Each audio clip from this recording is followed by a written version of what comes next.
défends ma cause. Amen. Merci. Famille, tu peux gagner. C'est son Père, acclamer le Seigneur Jésus.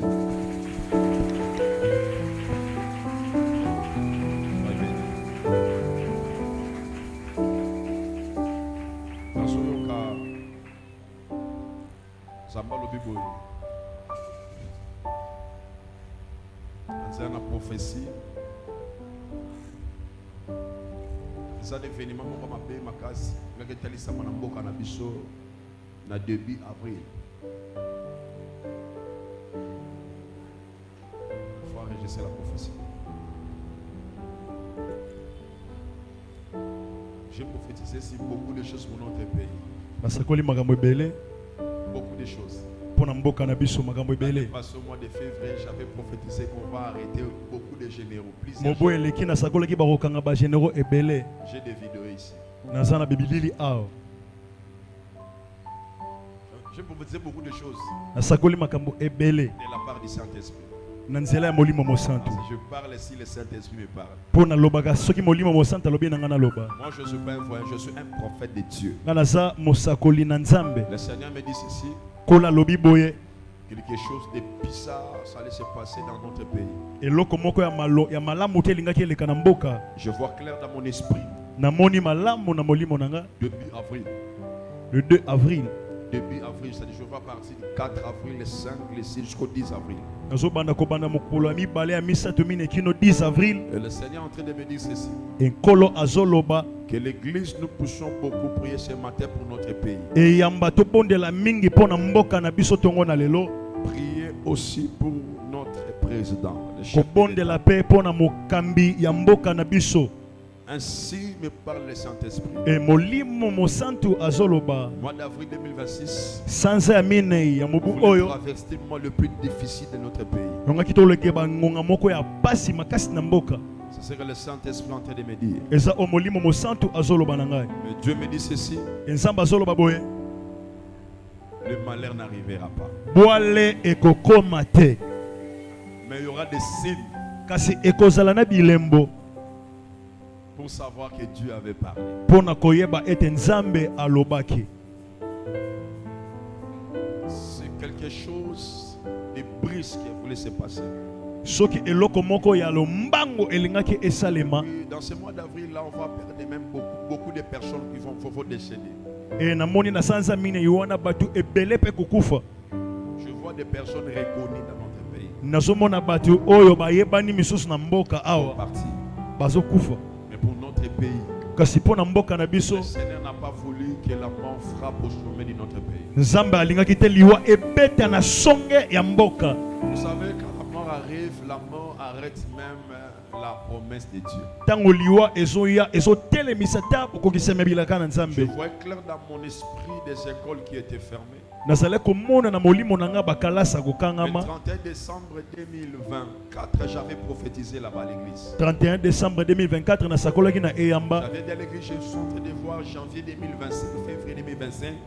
Je vois des hôpitaux fermés, les ambassades fermées, les écoles fermées. Nabi nazale komona bongo na janvier février 2025 ba hôpitaux bakalasa kokanga ba makambo ebele. Février 2025, mars, nous avons vu des choses qui se passent dans notre Peto pays. mona kininga makambo elekaki. Des ambassades aussi étaient fermées. Ba ambassade musupe ekangamaki. Je crois qu'il y a beaucoup de prophéties, j'avais même prophétisé. Papa Tom, je crois que vous êtes au Na banza ezana ba masakoli ebele na sakolaki. Alors, le Seigneur me dit ceci. Ngokolo azoloba Que la mort n'arrivera pas dans notre pays. ete liwa ekotelisa mate na mboka.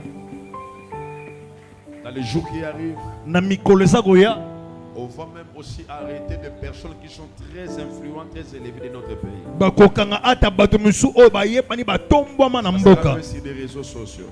Nazomona ngo ezoleka te na ba réseaux sociaux. Mais la mort qu'on avait prévue. Kasi liwa oyo babongisaki mpo na mokonzi ya mboka. Début avril.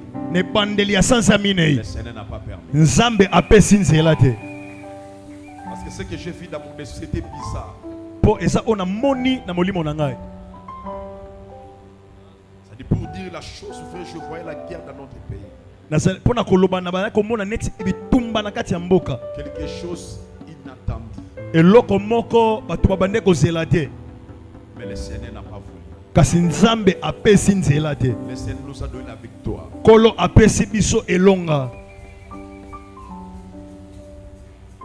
Parce que je vois des écoles fermées, des hôpitaux fermés, des ambassades. Je vois les chaos.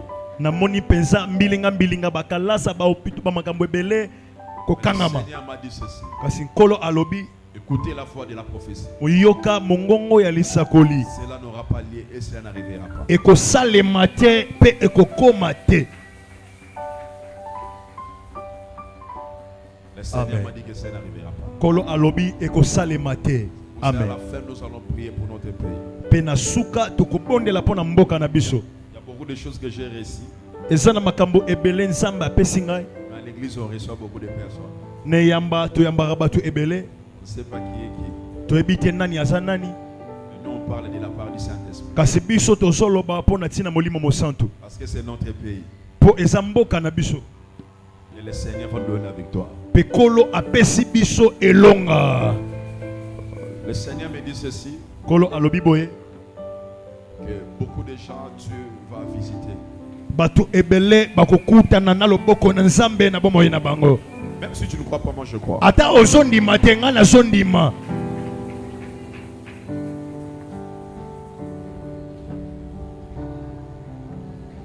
Tu peux déclarer 3 fois miracle.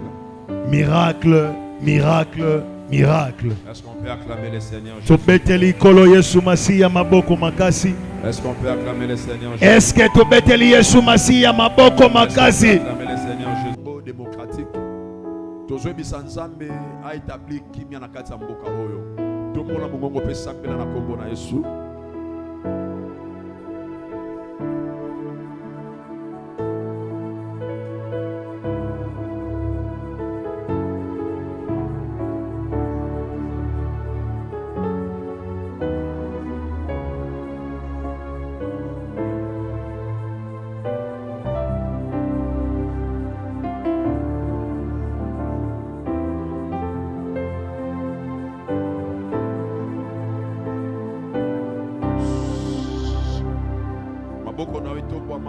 Sambela pona église cité de la résurrection. Tozana face à bitumba makas. Manabo sambela pona église. Yepsanzamba bundela église bitumba. Sambela pona prophète Andy. Yepsanzamba bundela monseigneur bitumba. Élève ta voix, prions pour l'église. Sambela. Sambela pona église. Sambela. Yepsamba pona prier makas. Que les misanzambe na yatile mana église. Musala weza nzambe. Yepsanzamba bundela église. Contre bateau habité ma mère. Contre bateau batelemi. Sambé allons sa église, cité de la résurrection.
Jésus de Nazareth.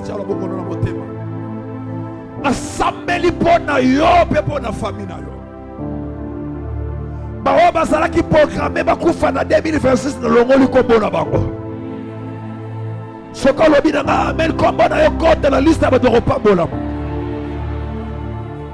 la liste de votre repas, on a fait comme on a eu.